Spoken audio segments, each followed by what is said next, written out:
After the first night, it was just like a routine. You know, we would go to motels sometimes or hotels we would stay in.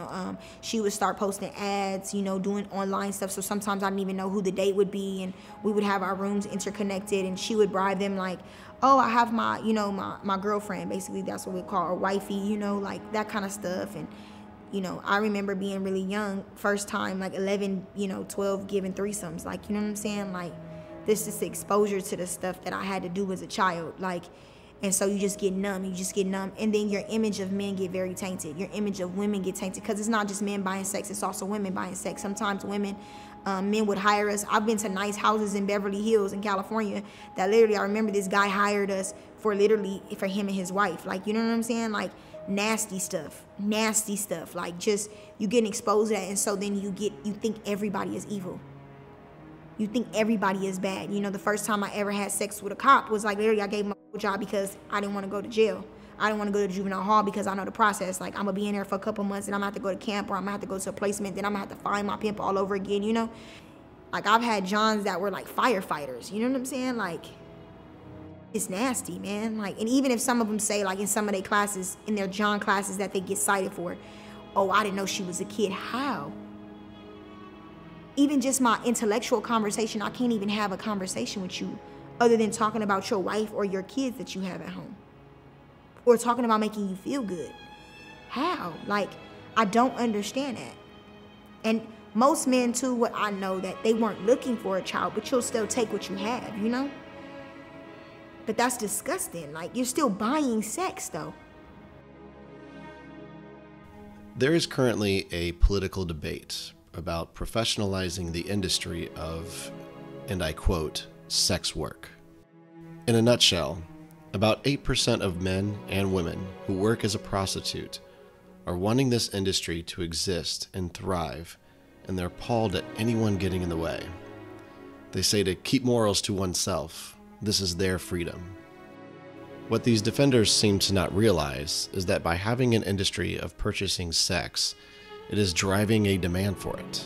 In any industry, once the demand rises, there is a need for more product. This is what is causing the other 92% of men, women, and children to be forced into prostitution, what we have clearly labeled as sex trafficking. They have come forward to say that they did not want this. While the demand and market for purchasing sex exists, there will always be trafficking.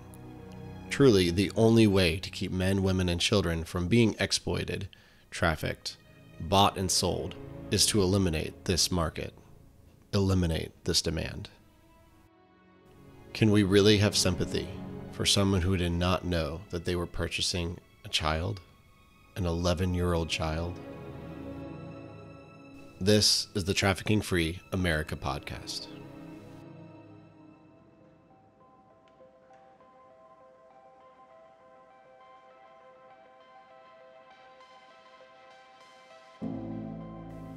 Thanks for joining us again at the Trafficking Free America podcast.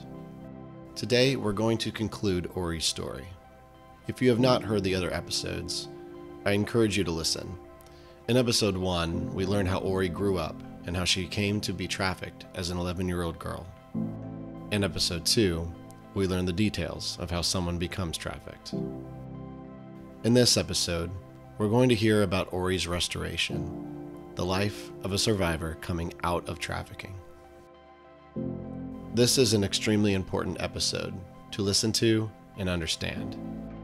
So often we find ourselves wanting to be the hero of someone else's story, and that is usually where we get it wrong. I know that many of our listeners deeply care about helping survivors of sex trafficking. I am one as well, but I learned a great deal from my conversation with Oree. She showed me how to be patient, how to love, and how to help someone overcome this trauma, guilt, and lie in their life. Let's get into the episode.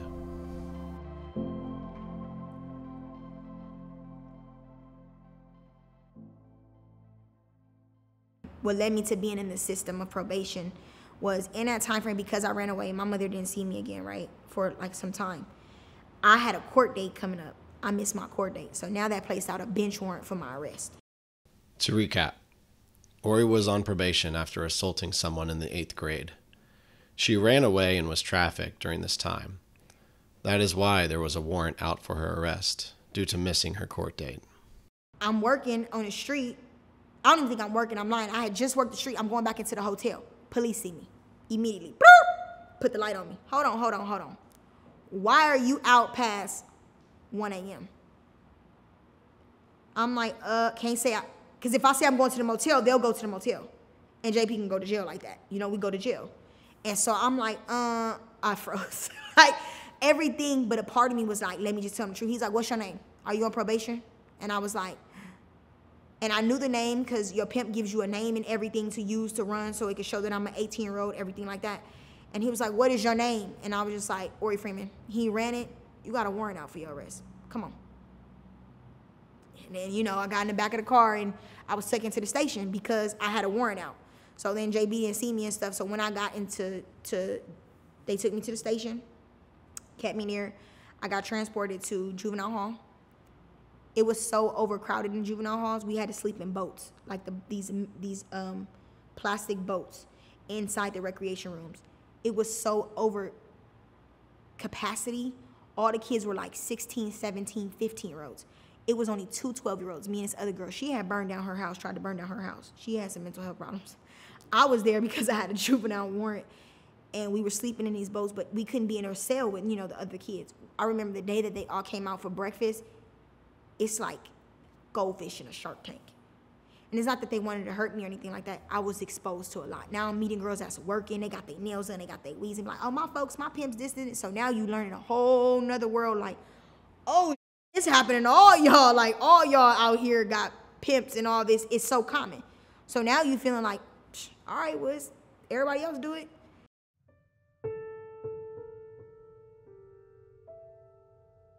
And so I remember, though, I sat in juvenile hall for 2 months. So I had been gone AWOL for 2 months. So now it's a total like almost 4 or 5 months. My mom didn't know where I was. Believe it or not, Oree was only trafficked for 2 months up to this point. But while 2 months seems to be a short amount of time, remember that the first night Oree was trafficked, she had turned over 14 dates. Traffickers know that they may only have you for a short while. So the amount of exposure Oree received would haunt her for the rest of her life. I have a court date, mom don't show up. Another court date, oh, Miss Lorraine says she on her way, she don't show up. Another court date, she don't show up. By the 2nd month, the judge says, is Miss Lorraine here? You know, Judge Miller Sloan. And the probation officer of the court stands up and said, Mrs. Freeman says she no longer wants the child in her home anymore. I had this poof ball in my hair, and I was in an orange jumpsuit, and I remember, like, I remember Judge Miller's face, like,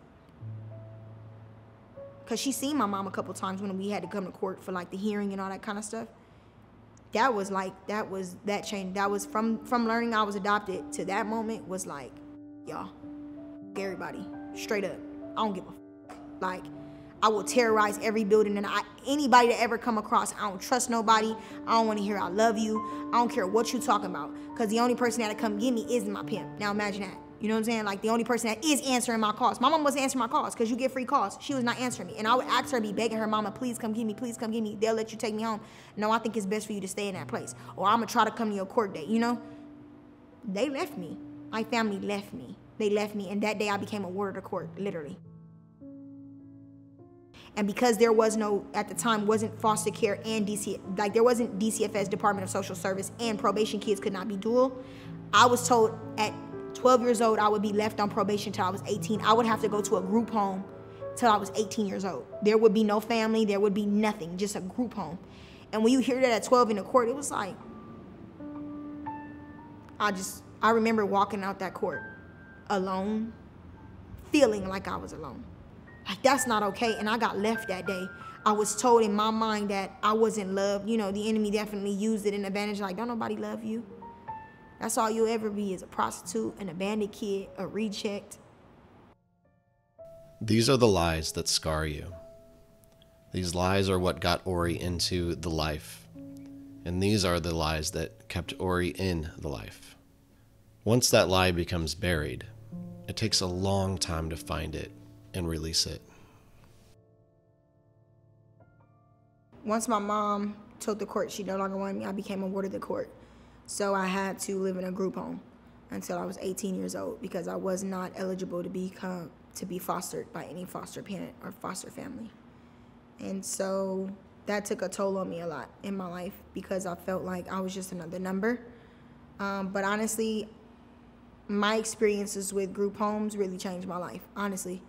Like, I had really great staff who were dedicated and who loved on me.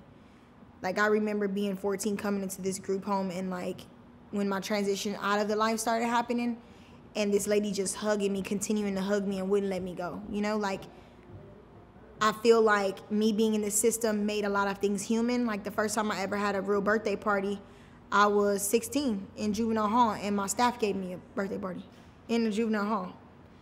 And so I think a lot of my relationships started building at that moment when the court said my mother no longer wanted me. My relationships started building from people in the system that worked for the system.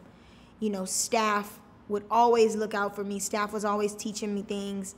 And those very same staff are actually still in my life today. And actually been at my baby showers, was at my graduation recently when I graduated from college. And so healthy relationships started to form. And when I allowed people to love me, healthy people to love me this time, when I chose to allow healthy people to love me, it started changing the way that I seen things. While Oree was truly feeling purposeful, intentional care and love, like she hadn't really felt in her life, that didn't mean that her old life was over. For years, Oree would still run away. She'd go back to selling herself or drugs. She struggled with discovering her self-worth and the care or trust of those around her. It takes survivors probably like over 20 times to exit the life out of trafficking. It takes them multiple times to leave, multiple times, many times to leave until they finally are ready. So there has to be an open door policy. And of course, certain situations, like if it doesn't affect safety from trafficking, not inside the home. Girls are gonna fight, boys are gonna fight. That's the reality of it. They're teenagers, they're kids. But the one thing that I kept going back to what I knew because that's all I had.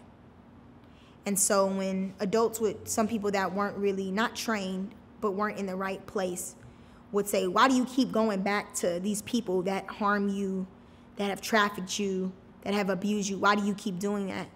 And it was because I never known nothing else. I don't have anything to go back to but that. And so until people gave me another option or an opportunity, then that was on the table, or give me another resource, that I was able to do that.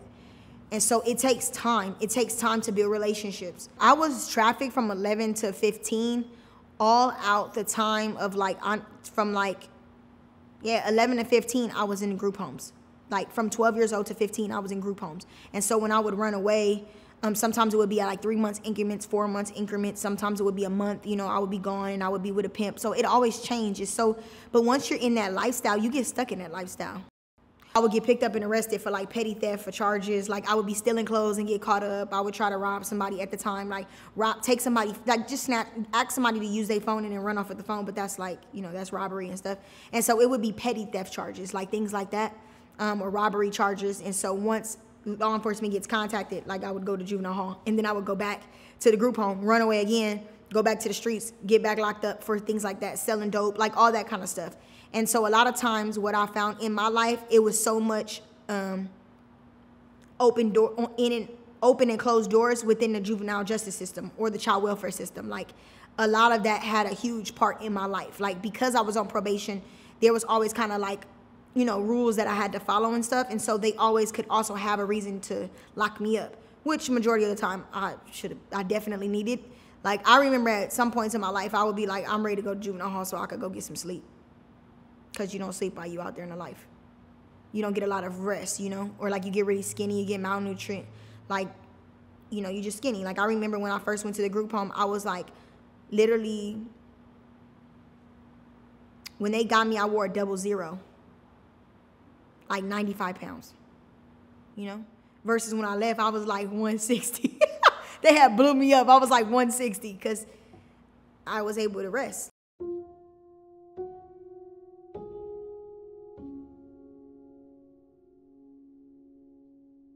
At the U.S. Institute, we've heard many stories of survivors leaving their actual safe spot and then returning, time and time again. About half the time, they eventually stop coming back. But the other half eventually stays and begins to understand where their safe place is. It's a hard job caring for survivors. Many times you're the punching bag for all of the trauma that other people have caused. The way Oree shares her story, it seems that the punching eventually dies down, but when they see you're still there and willing to not throw them away, that's when the real restoration finally occurs. It's not about the institution, it's about the people. It's not about the group home, it's about the people that are working and serving youth there. And so for me, a lot of the impact in my life came from the relationships. What made it so special was the authentic, consistent, stable relationships. I would literally tear up a building. When I say tear up a cottage, break all the windows out, flip the refrigerator over, pour all the milk out, break all the plates, and literally be talking to someone being like, you need to clean this up because, yeah, this is what you're getting paid for. Yeah, clean it up. This your job to clean up after me. I was so angry, and yet, even though it was very demeaning, it was very disrespectful, those staff still loved me. Like, they would clean it up and be like, we know it's not your fault.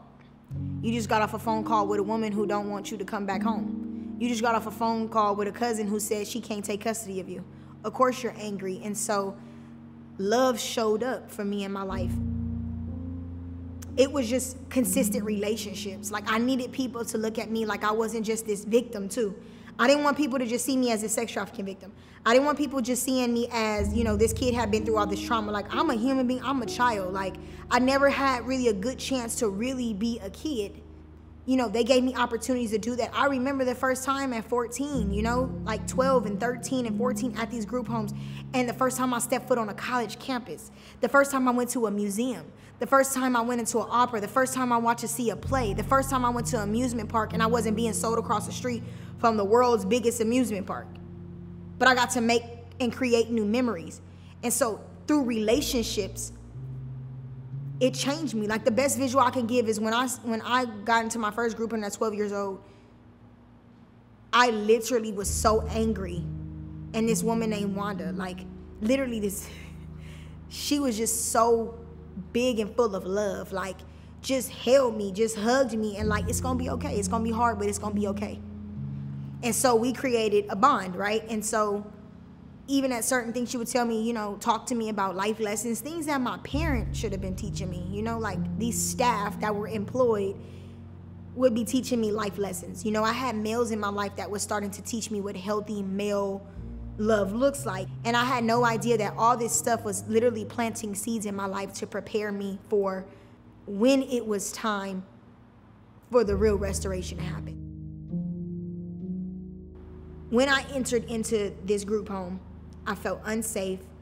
I felt like I wasn't even a human being. I felt abandoned, rejected, unloved. I didn't feel heard. I didn't feel seen. And so at first, people had to build trust with me. I don't owe nobody nothing. These kids, the kids that I work with now don't owe me anything. I can't make them have. They don't owe me their trust. They don't owe me their respect. They've had a lot of adults in their life that said they love them and care about them do the complete opposite. Harm them, abuse them. I didn't owe nobody nothing. And so a lot of the adults in my life understood that, though. That trust has to be earned. It has to be earned. Just as much as respect has to be earned, trust has to be earned. When you're in a life, right, you're told what to do, what to wear, what you're gonna eat, how to talk, how to perform. That's what your pimp teaches you.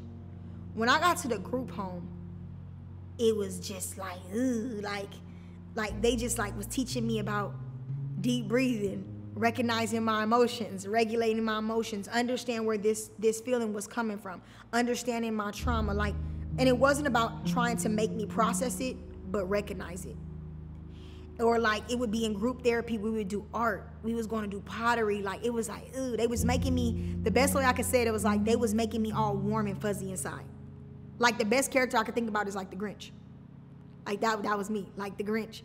And then here comes these people that just like love on you, show you all these new skills, these new abilities, tell you what you're good at, allowing you to take your leadership that might have been distorted in the game of trafficking, in the life of trafficking, and then take your leadership and, you know, I'm leading events that we had, or like allowing me to put on events for the other kids on the campus at this group home. You know, it was like taking what might have been traumatic for Oree, and then how do we get her to use those same skills in a positive way? How can we help her to teach her her leadership skills to show that she got it inside of her? And so it was all those things. And so I'll never forget, it was a moment where I was going to run away from the group home because I was a runner. I ran away my whole life. I ran away from every other group home that I had been in. I would run. You know, I would go back to trafficking. I would go back to the life because that was comfortable. Because something became so normal to me, it becomes comfortable. I didn't want to do anything else because I didn't know anything else. And so I remember this one point, I was going to run away from the group home, and I left the facility. I got up the street. I had everything in my mind. I was going to turn a trick. I was going to get in a car. I was going to turn one last date. Or I was going to rob somebody from their phone. Right? It was all this stuff going through my head. I got up literally to the Del Taco. I started crying. Because I was like, what is happening to me? Like, I just can't hurt another human being. I can't do this. I don't want to do this no more. And that was because people in my life was showing me I was worthy of more. We'll be right back after this break.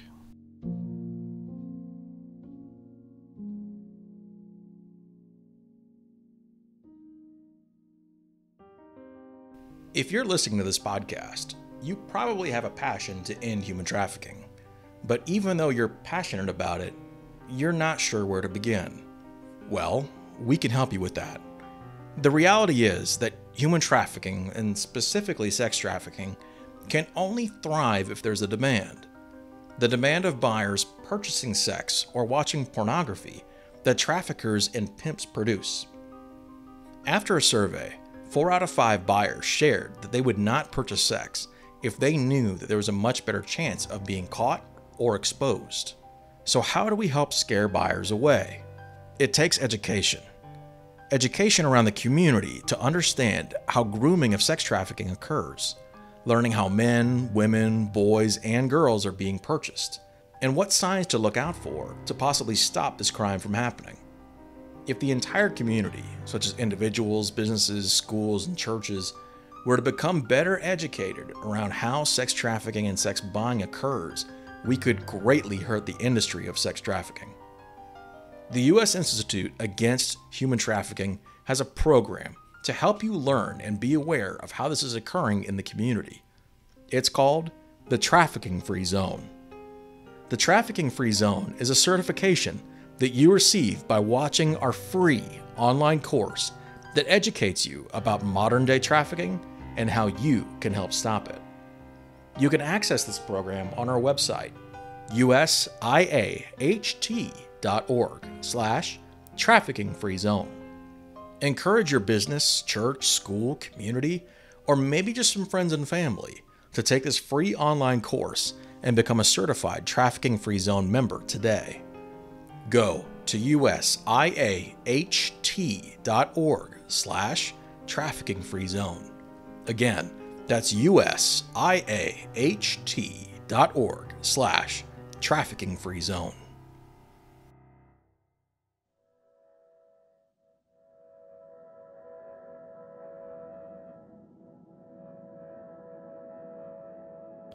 One of our last questions with Oree was, where was God in all of this?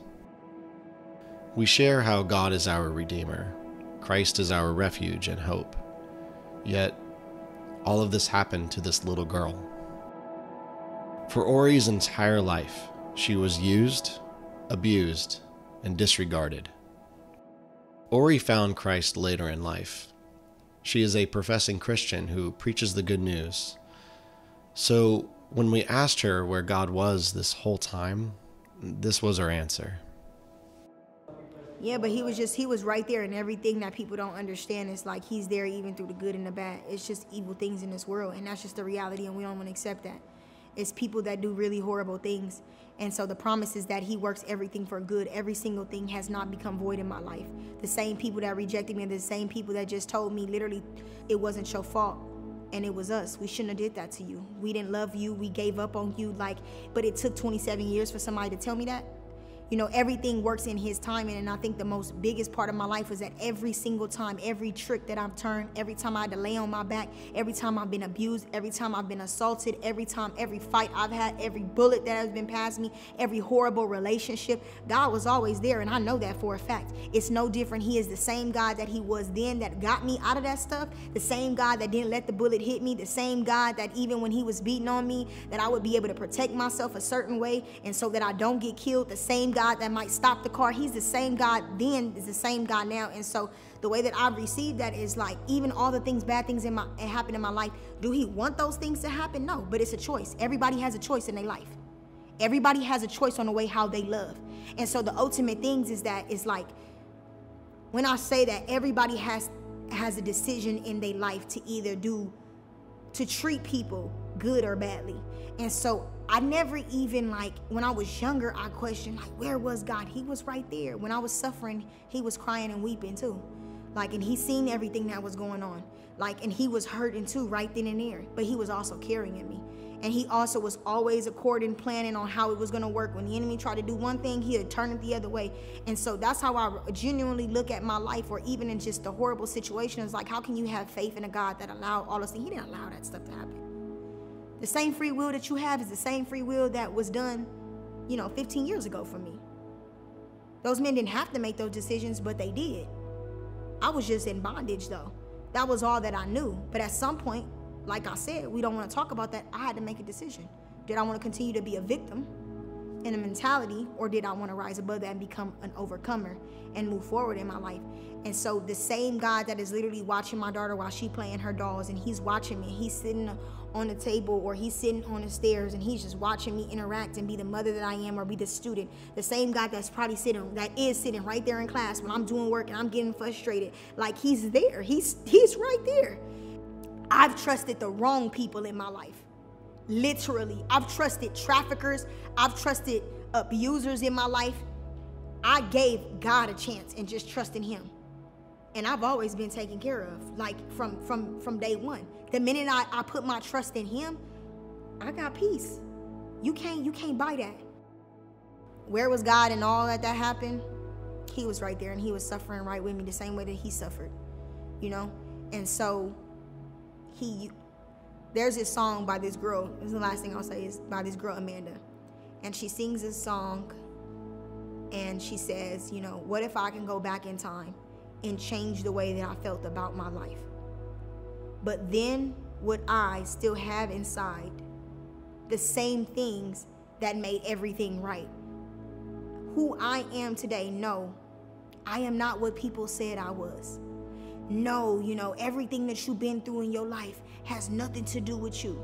But everything that I have been through in my life has given me a fight, has given me my voice, has given me my power, has given me my passion in my life. I wouldn't change that for nothing. I am honestly, it has hurt that I was raped, that all these things happened to me. But the way that I could relate to people, the way that I can talk to kids, the way that I can have authentic relationships with people, I wouldn't trade that for a world. I wouldn't trade it for a world. Now I just pray and hope that I can be able to stop someone else from, making decisions or prevent it from happening, But I also know that it's always going to be trouble, and it's always going to be bad people. That's just the reality of it. It's just like, how do you cause prevention? How do you help somebody through it? And that's just my job. God gave me a gift of my voice 100%. I know that for a fact. But I know what also he gave me. He definitely gave me the gift of relationships and community, and being able to be that person for someone who's suffering, being able to be that person so they don't have to do it alone. My biggest mission is that kids don't have to walk through their journey alone. They don't have to walk in the middle of their chaos alone. You ain't got to do it by yourself. I'll be right there with you to do it with you, and I'm still going to be the same person I am then. I'm going to be the same person when you're ready. It was not my choice to be trafficked, but it is my choice once I have healthy people in my life to make a decision. Absolutely. And that's where accountability comes in. But if you don't have that resource, if you don't have those people teaching you about accountability, you ain't even got the option. And that's my biggest thing about me being trafficked. Until everyone, even to this day, have opinions about things, but don't have no resources for them. That's the problem. You got an opinion about something, but you ain't got no resource. I ain't trying to give no skill or what you can do in order to help. That's the number one thing. You got a opinion about how it should look and what housing should look like and all this stuff, but you not the resource. You ain't helping with the funds in order to be a resource. So you can't have an opinion about it. And so it's just like, that's how I can't make kids stop going back to their trafficker. I really want people to know, like, you come in partnership and alignment with them when it is the time and when they are ready to get out. Are there situations where you rescue somebody absolutely out of a horrible situation and there have been a traumatic experience where in that moment, but it's also not about you. You're not the rescuer. You came at the right time when they was ready.